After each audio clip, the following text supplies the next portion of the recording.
Welcome into 49ers Access. My name is Sterling Bennett, and today we're going to talk about two important things regarding the San Francisco 49ers. One of those is the Niners potentially extending Talanoa Hufanga's contract after or maybe even during the current season. The other thing is De'Vondre Campbell is finally gone. We got some more stories, some more quotes from some players inside the locker room we have to talk about today. But first, don't forget to like, share, subscribe, leave that review, give us a 5-star review on the audio podcasting platforms, and let's dive into the Niner news that is from December 16th, 2024, starting with De'Vondre Campbell. If you don't know yet, De'Vondre Campbell is no longer a San Francisco 49er. Technically, he's still on the roster, but by all intents and purposes, his time in San Francisco is officially done. The team suspended him for the remainder of the 2024 NFL season, and he's on a one-year contract, so he's done.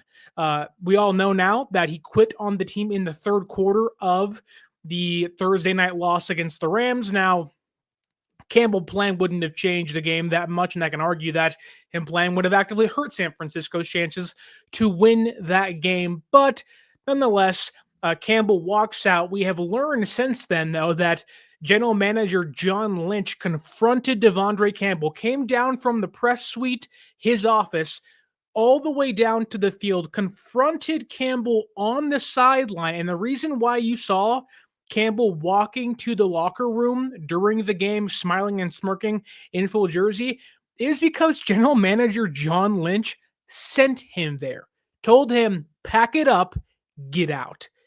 John Lynch, the general manager of the San Francisco 49ers, stood on some business. The guys on the NFL Fox broadcast were joking about how you don't want to see a red 47 out there, that being John Lynch. He's a scary dude. And the quote by Jay Glazer was the usual humble and calm John Lynch. That essentially tells you that John Lynch was not calm. He was not humble. He was irate. He was furious. And even today, the Niners released their comments on De'Vondre Campbell's suspension. It was as simple as, we have suspended De'Vondre Campbell for 3 games. That's it. That's all we have to say. No further comment. It was a complete and utter, we are done with this dude. I'm sure by now you've heard the comments from Kyle Shanahan, either in the post-game press conference, or you've heard Charvarius Ward's comments in the press conference or the locker room after the game, George Kittle's comments.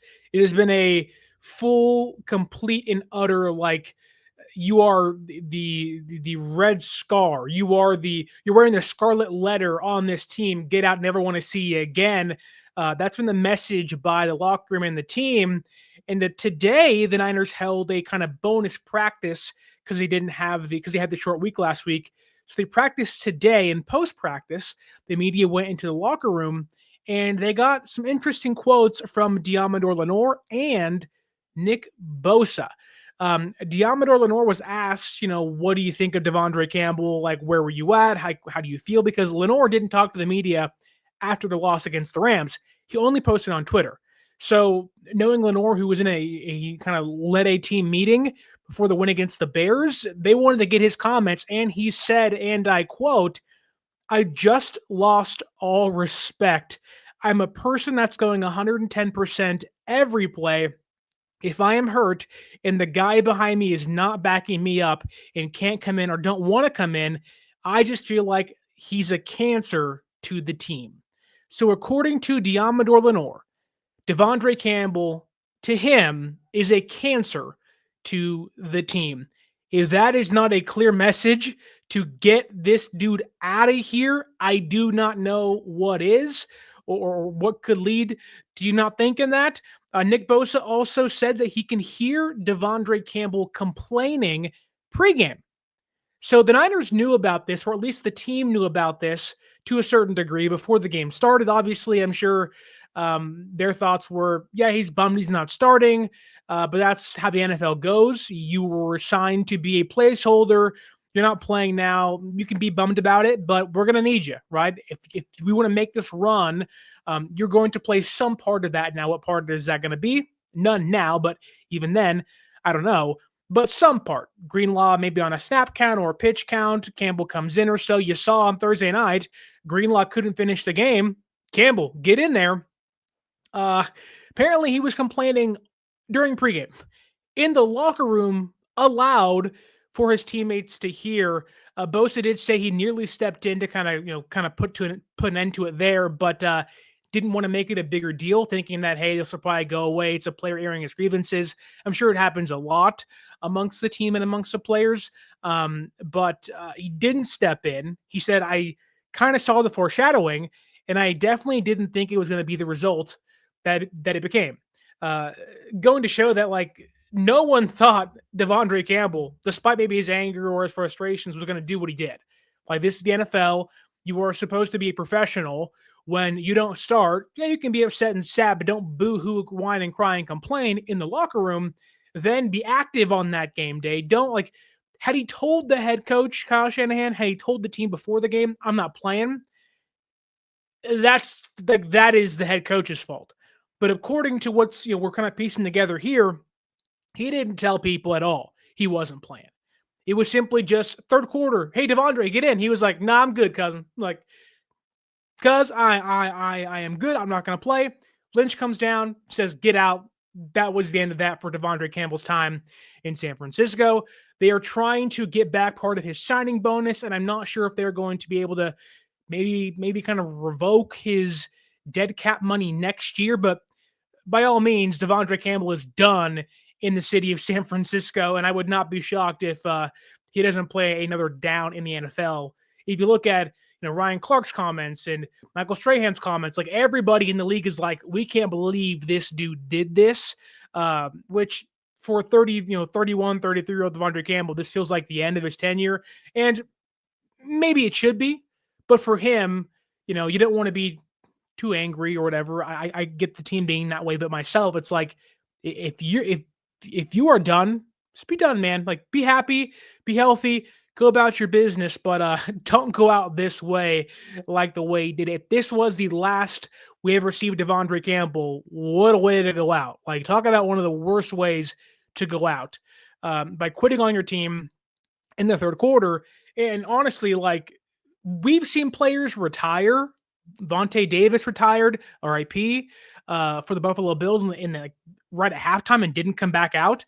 That's different. Campbell didn't retire. He was just like, yeah, I'm good. I'm done. I'm not going to play, which I would assume because of that, in his mind, this may be career suicide, but I may get to play next year if I just quit now. I don't think that's the case for De'Vondre Campbell, but let's move ahead to what could potentially be coming soon for the San Francisco 49ers. Now, yes, the season isn't technically over yet for them. They have a slim, less than 1% chance to make the playoffs, which is just not going to happen, frankly. It could have happened had the Commanders lost against the Saints, but I feel like that's kind of out of the realm of possibility.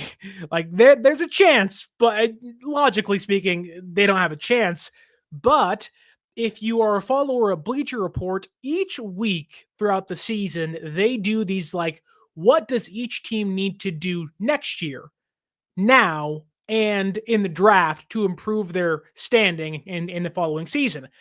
In previous weeks, it was the Chargers signing Charvarius Ward. It was the Niners signing one of the Cardinals' offensive linemen. It was the Cardinals signing Aaron Banks from San Francisco. In this week, it was the Niners drafting Dylan Gabriel, which is crazy. But this offseason is going to be big, right? This is going to be a massive offseason for San Francisco. A lot of things can happen. They are going to, if you believe the reports from Diana Rossini and Tom Pelissero and others, that Brock Purdy is getting signed. And that contract is going to be equal to or close to that $60 million mark of Dak Prescott's record-breaking contract. That said, Bleacher Report released an article today saying that, you know what? The 49ers should try to extend Talanoa Hufanga, but not just do it in the offseason. Do it right now to avoid, him hitting the open market, him getting other offers elsewhere. And I want to dive into this article with you because with my new job covering the team for theheavy.com, I was kind of diving into what makes sense. Would the money fit? you know, like how would this all work for the San Francisco 49ers? And really, is it worth resigning Hufanga at all? You had Jair Brown in the house, albeit it struggled this year. You had Malik Mustafa there. You can always draft a new safety. Mustafa's been a big hit in year one. Maybe you try to follow suit and do the same thing. A lot of people want a roaming free safety. I totally agree with that sentiment. I think San Francisco, although in previous years I said they got to find that guy. In my head, it was Quentin Lake from UCLA. He's now with the Rams, and he's pretty good. Pat on my own back, I guess you could say. But I don't want to dismiss that conversation. I think it's true. I think it's valuable to have, and I would not be shocked to see San Francisco want that as well. But one thing about San Francisco's defense is they don't play the free safety and strong safety game. They just have safeties. If you can go out there and make plays, you are going to be playing on the defense. Now, is that a good thing or a bad thing? I don't know. But the Niners this offseason have currently $65 million in cap space to spend. Now, you would assume some of that is going to go to Brock Purdy. Now, how much, I don't know. But what Mike Holder, a Bleacher Report, was saying was that if they can get a deal done now, or excuse me, Christopher Knox, a Bleacher Report, was saying was that if you can sign Hufanga now, you can know exactly how much money you have going in to the offseason to either sign Brock Purdy or you have your draft class or add players along the way. The reason why Knox believes this should happen is because San Francisco already signed Lenoir to a massive 5-year contract this year. And he's saying that San Francisco should try to emulate that, copy and paste the urgency they had to get that deal done. They know, hey, you're locked up and you're locked up. Now let's take care of our quarterback. Or in a way, like, although not specifically, walk into the offseason saying the only big move we have to make is Dre Greenlaw and Brock Purdy. That's a pretty low stress offseason for you. Obviously, you want to get both those guys locked in, but I'd rather have one or two of those guys on the market than three of those guys. And in fact, Hufanga and Greenlaw, they'll be on the open market. Anybody can sign them. They want to avoid that. Purdy has another year to go on his contract. They can wait. Like, they can wait to sign Brock Purdy. There isn't this like urgent, like it has to get done now. Purdy is under contract next year. So Knox was kind of stating that, like, look, Hufanga is an impending free agent. If you want him, it is worth having these contract conversations now. Negotiate now instead of waiting, because if he hits the market, you are going to see that contract explode. But then the conversation becomes, is it worth to sign Hufanga? And we know the injury history is there. He suffered a torn ACL last year, came back and played 2 games. Then he tore ligaments in his wrist. Now he's come back again. So there is injury history with Hufanga, albeit I don't like the wrist one's kind of a freak injury. The torn ACL is also a freak injury. It's not as if, he's just banged up and bruised and missing a lot of games in a row with like these debilitating, lingering injuries. It's 2 big ones back to back. But that to me, while, yeah, scary, you don't want to invest a lot of money in a player like that. You can also say, you know what? We can invest less because of the injuries and still get all pro play from Hufanga if all goes well with him in his contracts. He has missed 10 games this year, but I will say this. There is a noticeable difference when Hufanga and Greenlaw are on the field. The last 2 games with Hufanga, the run defense has been way different. You can tell the energy's different. You can tell the run defense is different. One game with Brown next to him, one game with Mustafa next to him. There is just this new energy. He's a leader. That young secondary group looks to him for where to be at, communication purposes. They trust Hufanga. They, in fact, this year, I think, had they had him all year long, wouldn't have had the miscues they had. I think the defense wouldn't have looked so bad late in games. Now, obviously, it's one player of 11, but I do think that Hufanga can make a big difference on a defense like this, especially this year with a young first-year defensive coordinator and a young secondary behind him, Green, Mustafa, and even at times the rotation of Isaac Yadam and Rock Yassin. Like, they really had to have some help on the back end and on the defense, and they haven't had that. They've had Lenoir, who's been great. Green's been outstanding as a rookie. But over the course of the year, you got to have a star that knows the defense, that can put people in the right place, that can rotate players around and communicate. And they haven't had that this year. The last two games with Hufanga on the field, you can see the difference. The urgency is there. The way they are exploding towards the football is there. And obviously, you can kind of maybe attribute that to the urgency of like, hey, if we lose the next few games, the season's over with anyways. But since he came back from the injury, he has 13 tackles, so 6.5 per game, if you will. He has 1 tackle for loss and a 77 PFF run defense grade. That is phenomenal. Like, if you told me my starting safety would give me 6.5 tackles, a half a tackle for loss, or 1 tackle for loss, and a 77 PFF run defense grade, you're talking about like another All-Pro season from your safety. You're talking about like this is who he was in 2022 this year. Now, they haven't had that, obviously, but I think getting Hufanga locked in for, it doesn't have to be 5 years, but 1 to 2 years, 3 years, I think benefits both people. Maybe you put an opt-out in there. I don't know how they want to work this thing, but I think it would really help San Francisco and Hufanga, because my fear is that Hufanga would leave for the Rams or the Chargers, right? The Chargers have Jim Harbaugh there, obviously an ex-Niner now. They don't have ties, but Hufanga is a USC kid. May want to go play back home. I can see him saying, you know what, I'll go play for the Rams or the Chargers, where they're playing stout defense on the Chargers side of things. They have the mentality that I do, and I get to play in front of my home crowd every single Sunday. I can see that happening. But I do think San Francisco should at least come to the table saying, hey, let's make this thing work. Let's make this thing fit, because it has been so clear as day, that in 2024, without Hufanga on the football field, this defense is not the same. Now, you can look to last year. Hufanga wasn't having a great season, unfortunately. Pre and post injury, like he wasn't great before the ACL. It kind of a lost year for him. When he came back early in the year, he wasn't great, but I can attribute that to the injury and the recovery he was having. And he didn't have the time to kind of find his footing before he got hurt again. But you can tell now that the knee is fully healed and it's only the wrist he has, like he looks like the player he was a few years back.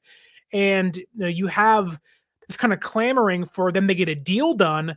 Now, Knox goes on to look at the current cap situation in San Francisco and like kind of predict the contract he believes Hufanga should get. So right now, as of December 16th, San Francisco has $50.9 million in cap space. They're going to have $65 million going into next year. But obviously you kind of you have to go, okay, the draft class, free agents you have to bring back, or guys want to cut, or guys you want to add. They're going to walk in the next year with $65 million, but currently $50.9 million in cap space. Knox says Hufanga's contract prediction that he would sign him to is 3 years, which makes perfect sense. We already talked about that.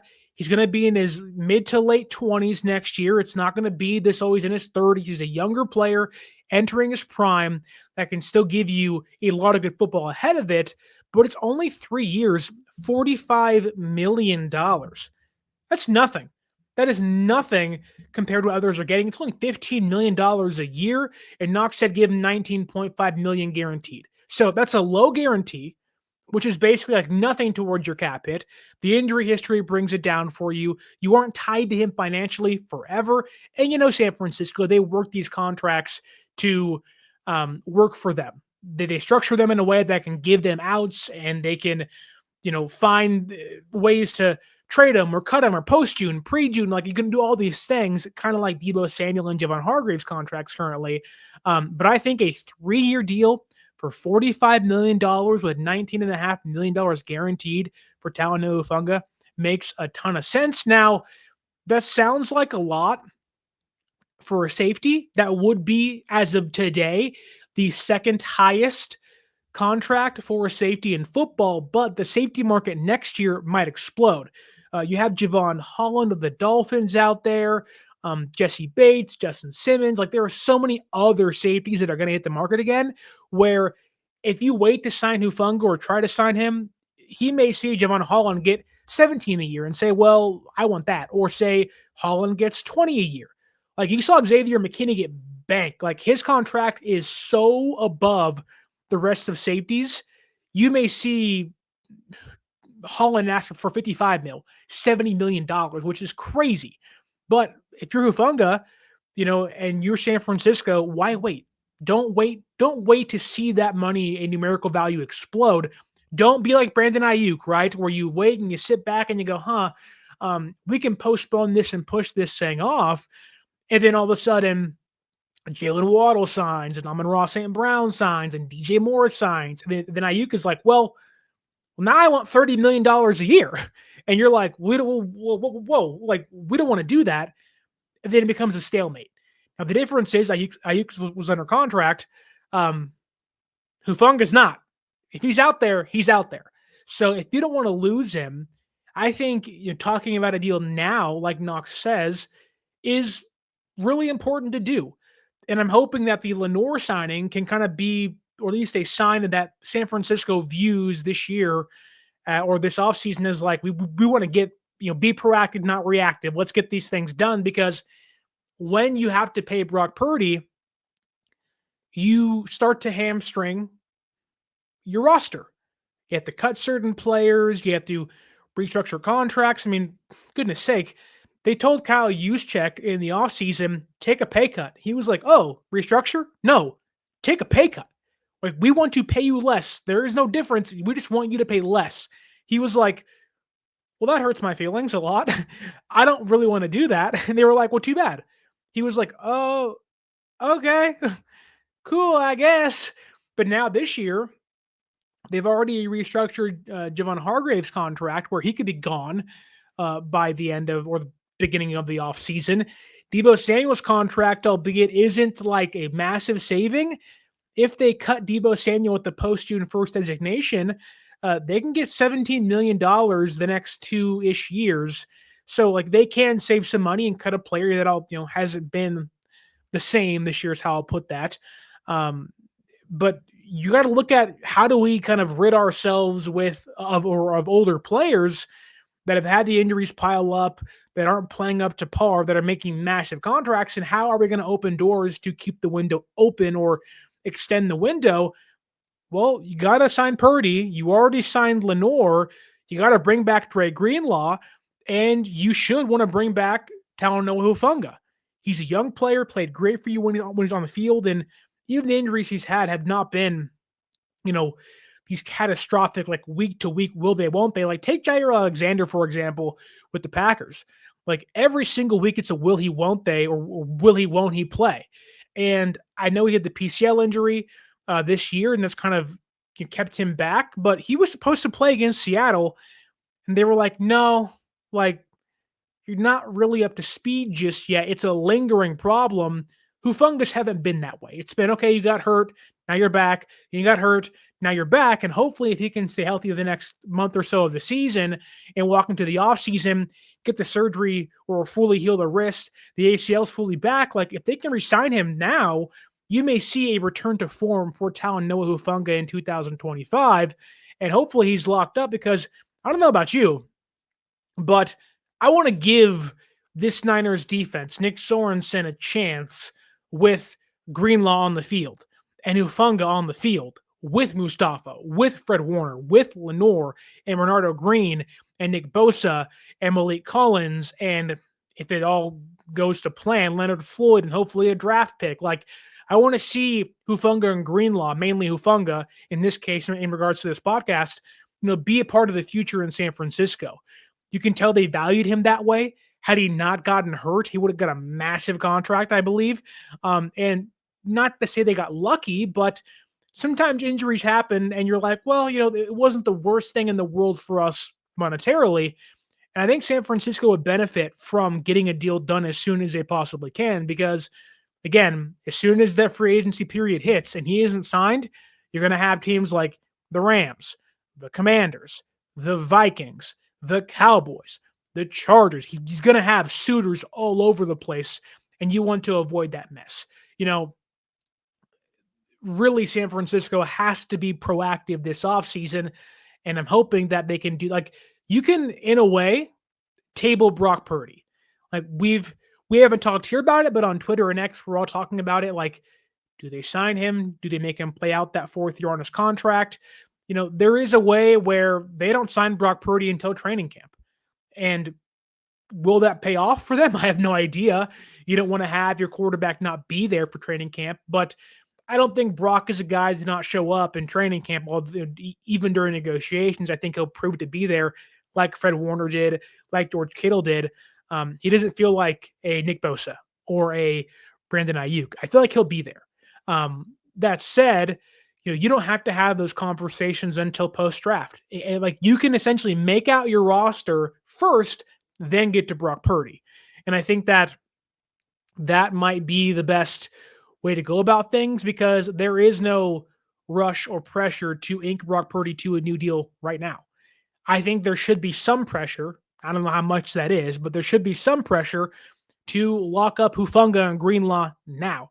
Now, maybe they want to wait until the season's over with, before free agency actually begins, kind of the weird in-between period during the playoffs maybe, and maybe want to see those guys prove they can stay healthy for the full remainder of the 2024 season. But I have a hard time believing you can watch those two guys play and the energy they play with and how they impact the roster in the defense and go, wow, look how they played against the Bears and the Rams.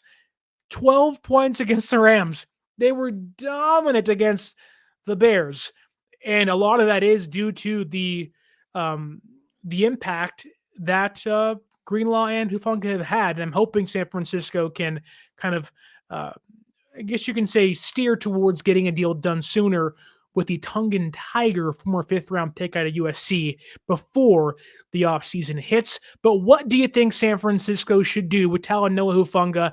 Tell me down below in the comments. Do you want him back? Do you think a 3-year, $45 million deal is too much for a player that's had back-to-back serious injuries? Or do you think, you know what? I've seen enough. I want him back for the long haul.